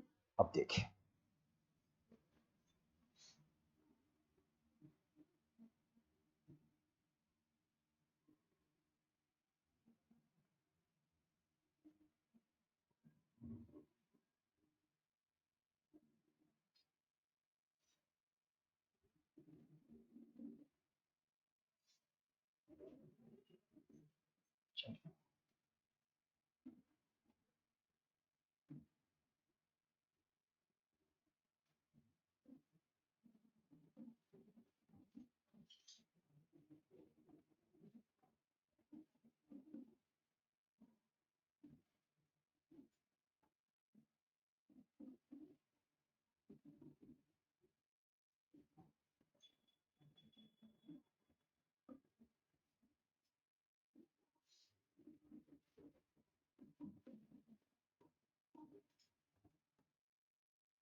ये सिस्टम तैयार है ना। ये एस ब्लॉक था, ये डी ब्लॉक है, वो पी ब्लॉक। Got it. अब सुन, अब तुमको हम थोड़ा सा कुछ यहां सिखाएं।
फिर जरा इसको लोकेट करेंगे हम, उसके बाद फिर और भी बातें थोड़ा सा ऐड ऑन करेंगे।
इसका ग्रुप नंबर 1 है, ये 2 है, ये आपका ग्रुप नंबर है 13, 14, 15, 16, 17, 18।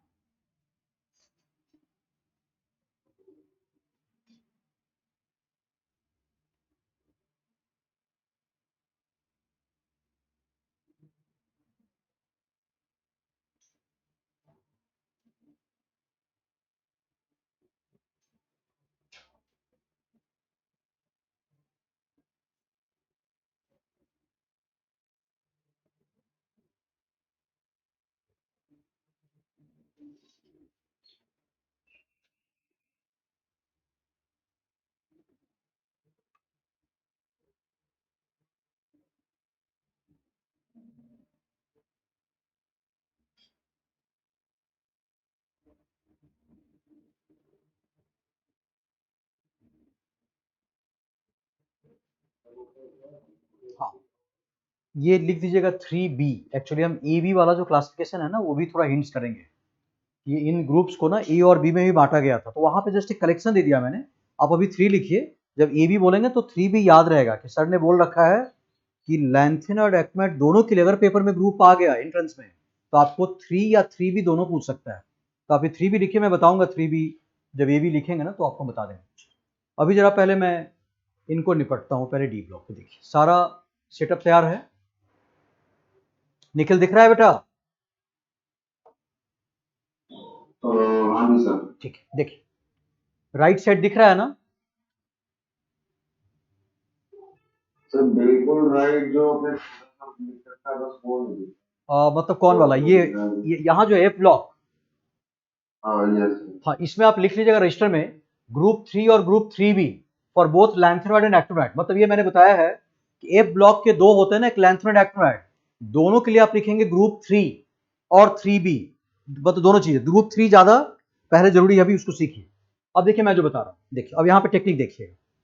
स्कूटर टीवी पर कार मांगो फेंको निकोजन, तो आपको पता है, आप सेकंड्स में इसको बना लोगे, ठीक। और ये बनाते ही पता है तुमको कि ग्रुप 3 क्या है, स्कैंडियम, 2 + 1 3, अचानक 6 + 2 8, ग्रुप नंबर सेट कर लोगे। अब आओ, अब देखो, अब यहाँ पे आ जाओ।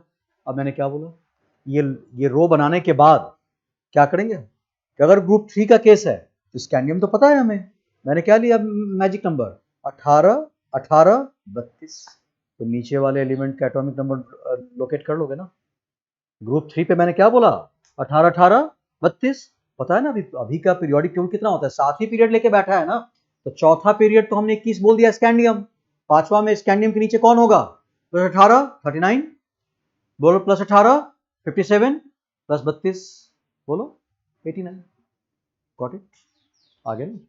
और बाकियों में देखो, और 4 से लेके 12 में क्या बोला मैंने कि 4 से 12 में फोर्थ रोड तो आपका रेडी है, और उसके नीचे 5th 6th 7th के लिए क्या बोला मैंने, 18 32। अब मान लो अचानक, अब यहां छोड़, अब अचानक आ जाओ। जैसे बोले मैंने जिंक, ठीक है, हमने बोला जिंक, और मैंने क्या बोला कि प्लस 18 प्लस 32 प्लस 32, चलो ऐड करो। प्लस 18 क्या होता है, प्लस 32 क्या होता है, उसके बाद क्या होता है, तुम करके देख लो।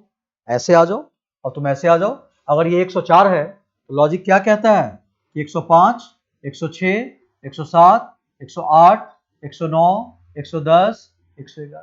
तो तुमको कितना देर लगेगा, 10 सेकंड ये बनाए, नीचे बना दिए, और तुम्हारे एनसीईआरटी के डी ब्लॉक में क्वेश्चन है लास्ट पेज पे एक्सरसाइज में कि 4 5 7 एटॉमिक नंबर दिए गए, और केवल पूछा है उसका ग्रुप एंड पीरियड क्या है। तो ये तुमको उसमें से उस क्वेश्चन के लिए सिर्फ ये पोर्शन को काटना है, और कितना सिंपल है, 1 मिनट भी नहीं लगेगा।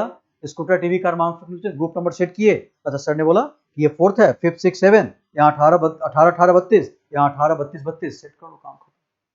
तो बता दो, तुम कहीं पे भी आ जाओ, कहीं पे भी आ जाओ। मान लो कोई पूछे कि जरा बताना निकल वाले ग्रुप में क्या क्या एटॉमिक नंबर होता है, अचानक पूछे निकल वाले ग्रुप में क्या क्या, निकल वाला ग्रुप कौन सा, तो बोलो निकल क्या होता है, स्कूटर टीवी कार मांगो फेकोनी 8वां, 28 28 मतलब क्या होता है 10। तो कोई पूछ ले कि ग्रुप 10 में कौन कौन से एटॉमिक नंबर होते हैं, तो 28 तो एक हो ही गया फोर्थ पीरियड। अब 28 में कितना ऐड करोगे, 18 कितना होता है बोलो, 46 46 में कितना ऐड करोगे, 32 कितना होता है बोलो, 78, और 78 में कितना ऐड करोगे, 32, नीचे कितना आना चाहिए, आ रहा है 110, कहीं से भी सेट करो। तो वो जो एटॉमिक नंबर उसको आराम से आप सेट, अब वैसे बाकी एलिमेंट वगैरह जैसे धीरे धीरे करके मैं बता दूंगा इसके बारे में। कॉपर है, ये सिल्वर है, ये गोल्ड है, ये 79 निकेल है, ये पैलेडियम है, ये प्लैटिनम है, इस टाइप से। अच्छा इसमें याद रखना, देखो अब दूसरी बात बता रहा हूँ।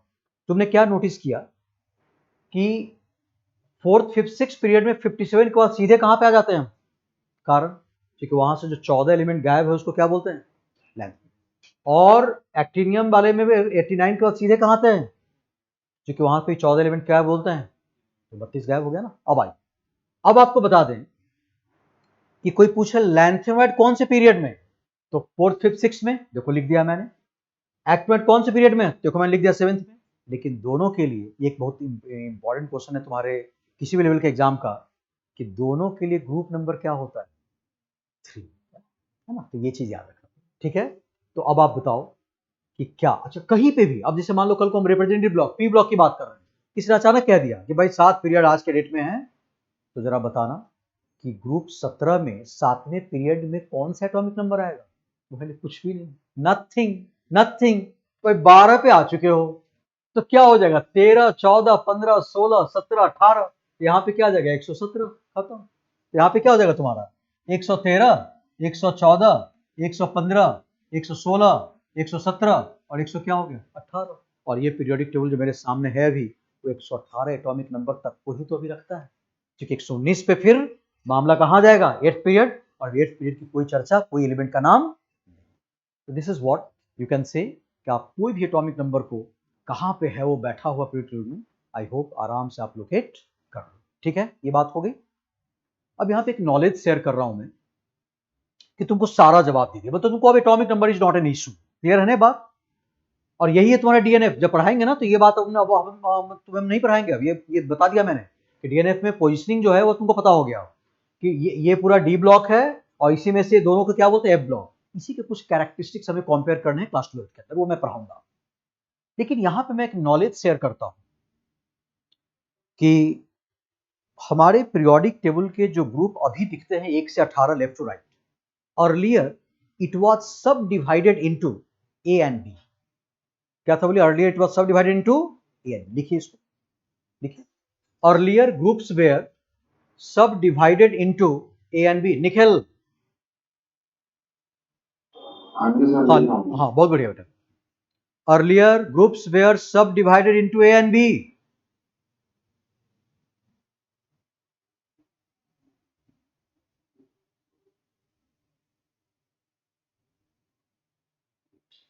नीचे लिखिए एक लाइन और।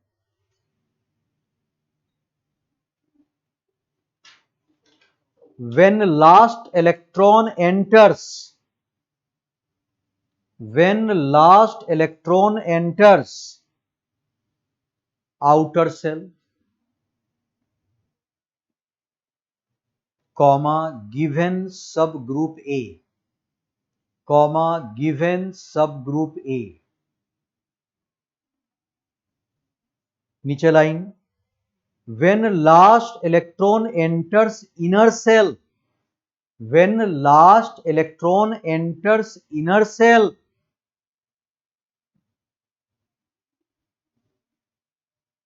given subgroup B, given subgroup B। लिख लिए? अब देखो, अब इसे मान लो कि मैं इसको देता हूं 1A, इसको देता हूं 2A, ये है तुम्हारा 3B, ये तुम्हारा है 4B, ये है 5B, ये है 6B, ये है 7B, और ये बहुत बहुत एंट्रेंस के लिए इंपॉर्टेंट है, बहुत इंपॉर्टेंट, 8B और 8। कई बार पूछा है इस क्वेश्चन को, 8B और 8। और मैं बताता हूं, इसको लिखना 1B, इसको लिखना 2B, और ये हो गया तुम्हारा 3A, ये है तुम्हारा 4A, ये है तुम्हारा 5A, ये है तुम्हारा 6A, ये है तुम्हारा 7A, और यहां है तुम्हारा 8A, और क्या लिखेंगे? 8, सॉरी 8A, और इसको क्या लिखेंगे? 0। क्या लिखेंगे इसको बेटा? 0। 8A, और इसको मैं क्या लिखूंगा? 0। यहां पे था अपना हीलियम, ये था अपना 18, ये हो गया 8A, और इसको हम क्या लिखेंगे? 0। याद रखना। अब देखो, अब तुम क्रॉस चेक कर लो बेटा, अब एक बार जरा क्रॉस चेक करो, अब एक बार क्रॉस चेक करो। पहले इसको बना लो अच्छे से, ध्यान से बनाना। इस ब्लॉक का ग्रुप 1 1A 2 2A, 13 14 15 16 17 18, उधर वाला 3A 4A 5A 6A 7A 8A, और 18 को 8A या क्या बोलेंगे? 0। याद रखना, अगर वहां 8A तो यहां क्या बोलना? तीनों को 8B, तो यहां क्या बोलना? 8B, और वहां बोलेंगे 0 तो यहां क्या बोलेंगे? 8। अब सुनो, तुमको हम वो जो एविडेंस बताए थे ना कि क्यों दिया गया, वो तो हम अभी बाद में करते हैं, 1 मिनट के बाद। पहले ये सीखो, जनरली एंट्रेंस कहां पे प्राय पूछा, वैसे तो कुछ भी पूछ सकता है वो, पर प्राय उसने क्या पूछा है कि आज का डी ब्लॉक का कौन कौन सा ग्रुप है अभी का दिया हुआ, लेटेस्ट दिया हुआ, जो पहले का 8B में आता था। तो आप देख सकते हो 8, 9, 10, और कई बार वो एलिमेंट के नाम से पूछ लेता है कि पूछ देगा आयरन और कोबाल्ट निकल वाले ग्रुप आ रहे हैं ना, तो पूछ देता है कि आयरन कोबाल्ट निकल, कुछ पूछ देगा कोबाल्ट किसमें था पहले का। तो कोबाल्ट किसमें था पहले का यदि आपको याद है, कोबाल्ट 27, 2 + 7 9, 8, 9, 10 को क्या बोलते हैं, 8B या 8, आप बना के आ जाए। तो याद रखिएगा कि इतना ही नहीं, कुछ भी हो सकता है वो, माने 8, 9, 10 का तो तुम्हें हम सारा एटॉमिक नंबर का जुगाड़ कर दिया ना मैंने। अब तुम इसमें 26 + 18 + 32 + 32, ये जितने भी एटॉमिक नंबर है तीनों में, उनमें से किसी भी एटॉमिक नंबर के बारे में चर्चाएं हो सकती हैं। वो पहले का माने किस में आता था, या ऐसे पूछ देगा कि 8B में आज का इनमें से कौन सा एटॉमिक नंबर है, तो आप उसको लोकेट कर लोगे। तो ये केवल याद रखना कि आयरन कोबाल्ट निकेल वाला ग्रुप अभी का है 8, 9, 10, पहले क्या था वो 8 या 8। ठीक है, अब आओ, अब जो मैंने एक पॉइंट बताया कि जब लास्ट इलेक्ट्रॉन एंटर करता है वैलेंस सेल, आउटर सेल में, तो उसको ये दिया गया, कोई भी एक छोटा सा लेना, बहुत बड़ा एटॉमिक मत बोलना, तो और डायग्राम बनाना पड़ेगा, कोई छोटा सा ले लो। जैसे मान लो सोडियम ले लेते हैं। अब सोडियम मान लो ले लिया। अब सोडियम 11 पे क्या जानते थे, 1s2, 2s2, 2p6, 3s1। तो सोडियम में कितने सेल है, 3, और सोडियम का 11th इलेक्ट्रॉन जो इसका लास्ट इलेक्ट्रॉन है वो कहां जा रहा है, 3rd सेल में। तो सोडियम का लास्ट इलेक्ट्रॉन वैलेंस सेल में ही जा रहा है ना बेटा, देखो ए में है ना। तो कोई भी तुम चेक कर लो, तुम पी ब्लॉक का कोई उठा लो, जैसे तुम फ्लोरीन का ले लो, जैसे तुम मान लो फ्लोरीन ले लो, 9 छोटा सा ले रहा हूं मैं, 1s2, 2s2, 2p क्या है, 2p क्या है बेटा बोलिए, 5। तो इसका जो 9th इलेक्ट्रॉन है वो कहां जा रहा है, 2nd सेल में। और वाकई जो हमारा 2nd सेल हो क्या है इसका, वैलेंस। आ गया ना आंसर, यही बोला है ना मैंने। देखो फ्लोरीन कौन से ए में है ना, चाहे जो भी ए हो, वो 7 है या क्या है, ए की बात की है मैंने। वैसे तुम बीच से कोई भी उठा लो, तो बीच का अपने मन से उठा के कुछ लिख के देखो। तो जैसे मान लो मैग्नीज, लिखो तुम्हारे सामने रजिस्टर में, लिखो मैग्नीज, लिखो मैग्नीज रजिस्टर में, manganese 25, 1s2, 2s2, 2p6, 3s2, 3p6, 4s2, 3d क्या होता है 5। अब बताओ बेटा 3d क्या हो गया 5। ठीक है, अब जरा बोलना, मैग्नीज का जो 25th इलेक्ट्रॉन है वो कहां जा रहा है, कौन से सेल में, 3rd में। जबकि मैग्नीज में कितने सेल हैं, 4 सेल है। तो मैग्नीज में लास्ट इलेक्ट्रॉन 25th इलेक्ट्रॉन कहां जा रहा है, इनर सेल में जा रहा है ना। तो देखो मैग्नीज है ना बी में, मैग्नीज किसी भी बी में हो, लेकिन सब ग्रुप बी ही मिला है ना उसे। तो ये आधार बनाया गया था इन ग्रुप्स को ए और बी में बांटे जाने का, क्लासिफाई किया जाए। तो मैंने लिखवा दिया है, जब लास्ट इलेक्ट्रॉन वैलेंस सेल में जाए उनको ए में रखा गया, तो लास्ट इलेक्ट्रॉन आपका किस में जाए, इनर सेल में, तो उसको क्या बोला गया, ये कहानी। तो मैं उम्मीद करता हूं कि पीरियोडिक टेबल अब आपके लिए क्या है, छोटा सा काम, हल्का सा, मिनट 1.5 मिनट 2 मिनट लगना है, थोड़े से स्पेस में बना लीजिएगा। तो आपको मतलब इससे कहते हैं ना कि डायरेक्टली इनडायरेक्टली कई चीज का सॉल्यूशन मिल जाए, कई चीज का, ये बहुत आवश्यक चीज है from inorganic chemistry point of view. ठीक है ना, तो डायरेक्ट इनडायरेक्ट सारे क्वेश्चन इस प्रकार से आ जाते हैं। गॉट इट, ये तो काम करवा दिया मैंने।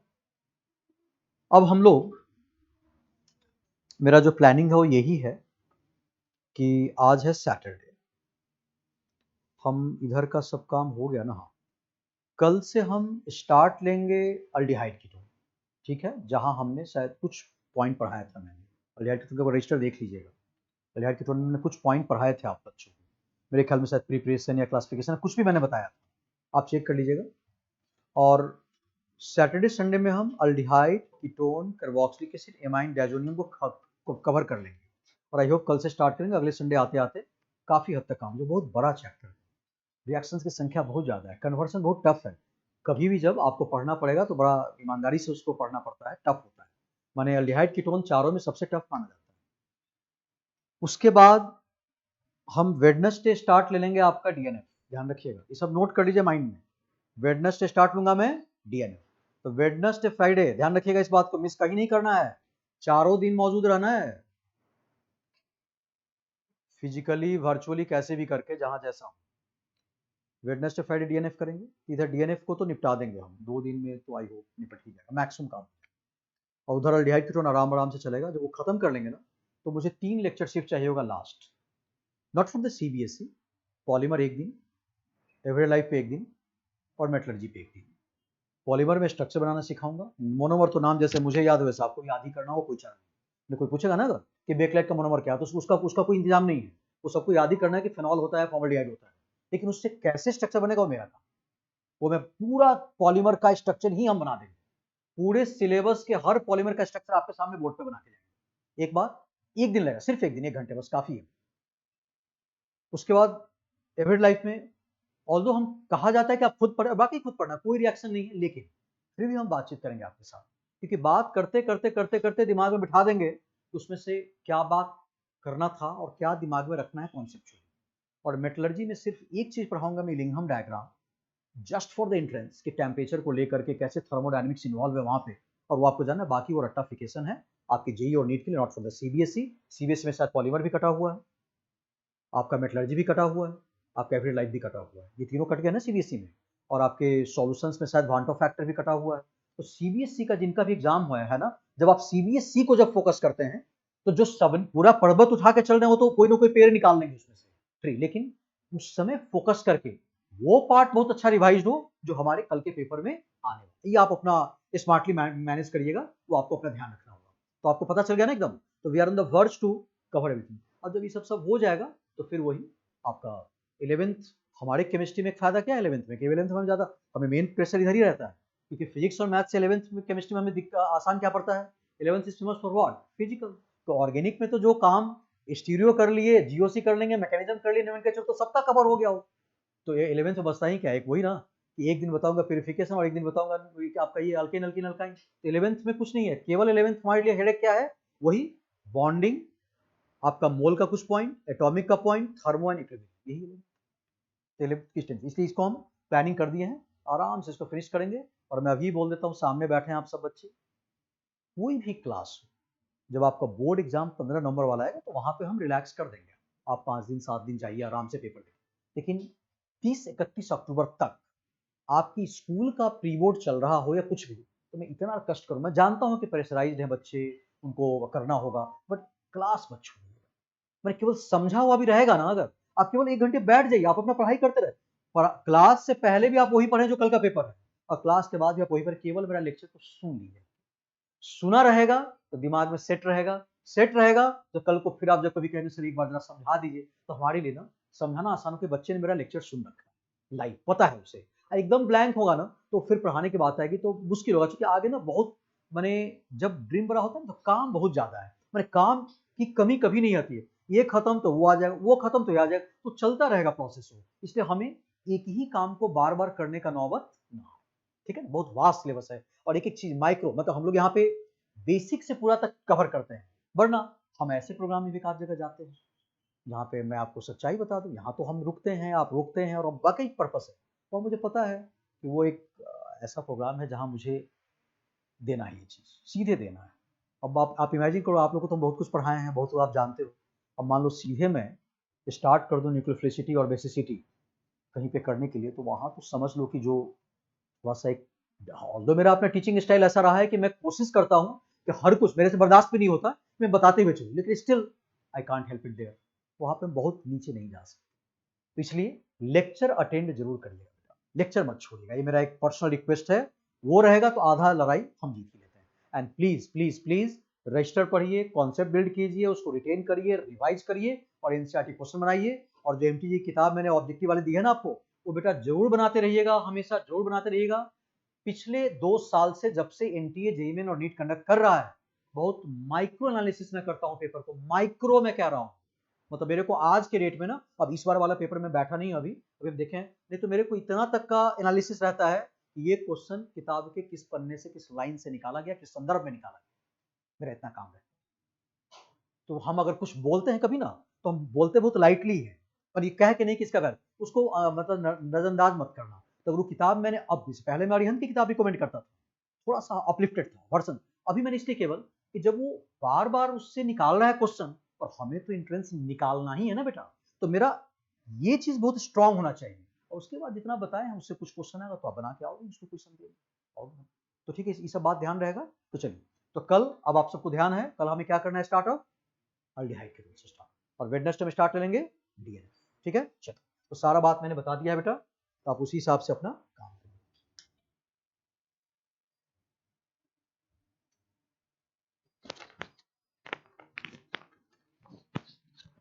और बाकी सब वैसे ठीक है, पढ़ाई आई होप सारे स्कूल में एग्जाम ही चल रहे होंगे अभी तो। और ये क्या है, प्री बोर्ड चल रहा है, मतलब क्या है नहीं, अब मुझे लगता है उसको आप हाफ ईयरली बोलो, इस बार तो बहुत सारा कंफ्यूजन है, या उसको जो बोलो, लेकिन अब जो एग्जाम है इसके बाद तुम्हें सिर्फ सीधा देने जाना है, बोर्ड एग्जाम हो। अच्छा, प्रैक्टिकल हो रहा है इस बार ये फर्स्ट टर्म वाले में? नहीं, प्रैक्टिकल है ही नहीं इस बार एग्जाम। नहीं, आपको मेरा क्वेश्चन ये था, मेरे अच्छा स्कूल लेवल पे होगा नहीं, जैसे अल्टीमेट क्वेश्चन मेरा सुन लीजिए पहले, तब जवाब। क्वेश्चन मेरा ये था कि जैसे जो इनिशियली हमने सीबीएसई का जो देखा था, तो वहाँ पे यही था ना कि 30 नंबर के प्रैक्टिकल को 15-15 नंबर में बांटा। तो क्या ये 15 नंबर का एग्जाम अभी टर्म 1 में, चाहे वो स्कूल ले या कोई ले, एग्जाम होना है? ओके। और वो जो नंबर लगेंगे वो फिर रिपोर्ट तो करेंगे ना सीबीएसई को, मैंने सेकंड टर्म में प्रैक्टिकल सिर्फ 15 का ही हो, मैंने क्यूरिकुलम वही है, बस अंतर इतना है कि इसमें एक्सटर्नल नहीं आएंगे, इंटरनल ही 15 नंबर की कहानी बनाएंगे। और इसका तो कोई भी रिपोर्ट नहीं आया है कि जो एमसीक्यू होना है उसका मतलब ओएमआर शीट वो स्कूल लेवल पे होम सेंटर हो गया, बाहर जाके, ये अभी नहीं है, स्कूल में ही होगा। और ये ऑब्जेक्टिव है। क्वेश्चन की संख्या क्या होगी उसमें? 35। अच्छा, अभी ऐसा कुछ नहीं। एक बार जरा कोई बच्चे ना, जैसे उसका सैंपल पेपर का जो प्रिंट आउट होगा ना, एक बार उसको निकाल देना, निकाल के मुझे शेयर कर देना अपने ग्रुप में, या मुझे एक बार दिखा देना प्रिंट आउट, जरा हम देख लेंगे कि मतलब कैसे क्या है, तो थोड़ा सा उस तरीके से भी कुछ गाइडेंस दे देंगे। ठीक है, अब तो सब ऑब्जेक्टिव है, तो इसीलिए मैं क्यों ये कह रहा हूँ, वो एमटीजी जो मैंने बोला है ना आपको, उसका झलक आपको दिख जाएगा नवंबर में। वो तो एनसीईआरटी के लाइन से ही तो क्वेश्चन वहां पे निकाले गए हैं ना। एनसीईआरटी को ऑब्जेक्टिविटी में कमांड करने का बहुत अच्छा किताब है, हर टॉपिक पे 25 क्वेश्चन है, हर चैप्टर में 100 क्वेश्चन है उसमें, और उसको बना के देखो, तुमको फायदा होगा। कॉन्सेप्ट तुमको दे ही रहे हैं, तो उसको बनाओ, तो तुमको इस एग्जाम में वही तो, अब तो प्रेजेंट करने का है नहीं मामला, कॉन्सेप्ट डेवलप करो और क्वेश्चन बनाओ, और बढ़िया, उससे अच्छा क्या चाहिए? 100 क्वेश्चन का असाइनमेंट से बड़ा चीज क्या चाहिए? और एनसीईआरटी में 50 क्वेश्चन मिनिमम होते हैं, तो 100 वहां और 50-60 यहाँ, तो 150-200 क्वेश्चन तो हो गए ना तुम्हारे बनाने के, हो गए ना? ठीक है, तो चलिए इसको जरा सा बनाए। अच्छा, मतलब कि एक प्रकार से ये स्कूल वाले कोई पार्शियलिटी नहीं करेंगे, कोई पार्शियल आई मीन कोई ऐसा फेवर तो नहीं करेंगे,